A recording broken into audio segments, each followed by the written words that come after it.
ShaderFX is a node-based editor that allows you to create game effects and shaders directly inside of Maya. It allows for quick iterations, intuitive creation, and real-time feedback. So this is an example of a shader that was done inside of Maya using ShaderFX.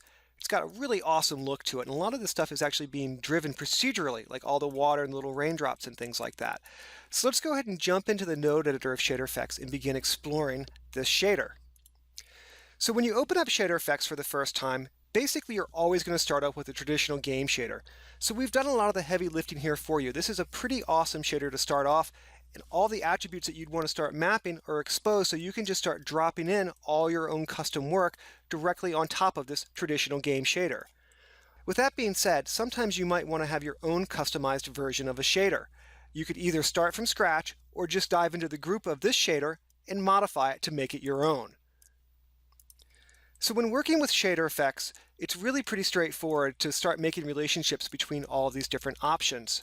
You have a bunch of nodes on your left-hand side that you can use to start generating shaders from. You can also access all the same information by right mouse clicking and getting flyout menus. So let's go ahead and just build up a couple of nodes here and make a simple little texture. So we'll go to the math nodes. I'm going to grab a multiply, drag that out, then I'm going to right mouse click and show you the other workflow. So we're just going to say, let's get a pattern. We'll get a 2D checker, and we're going to multiply that 2D checker times another pattern. And I'll grab this one because this one's pretty awesome. So we've got our two patterns. To make the connections, it's a very simple drag and drop operation. So we'll just take the float and put it to the float. As soon as I grab this color and put it into my multiply, notice a little shader ball that shows up. That gives me the ability to expand and turn on the preview. As I start to move this around, you can see that little noise pattern kind of happening underneath there, that little breakup pattern happening.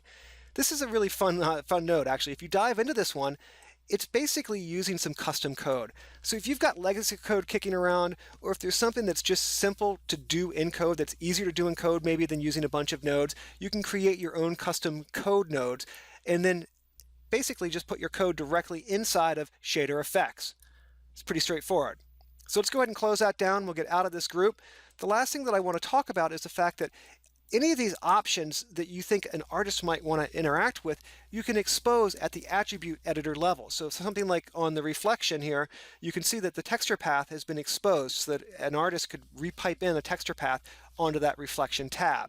And if we look at this node tree for this shader, it's pretty awesome. What the shader developer did to get this overall effect is really quite amazing. Like, you can dive into these groups all over the place and be like, well, how does the wetness work? Well, here it is. This is the math and the procedures that go into creating that wetness effect shooting down the ship. So it's just a really fun shader. So let's go ahead and close this down. We'll play back our shader effect one more time.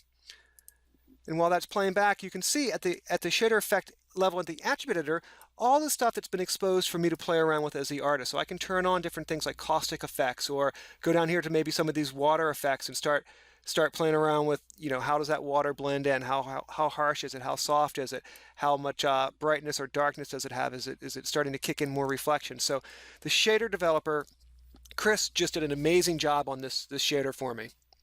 So that's ShaderFX, Maya's new node-based editor for creating game and shader effects inside of Maya 2015.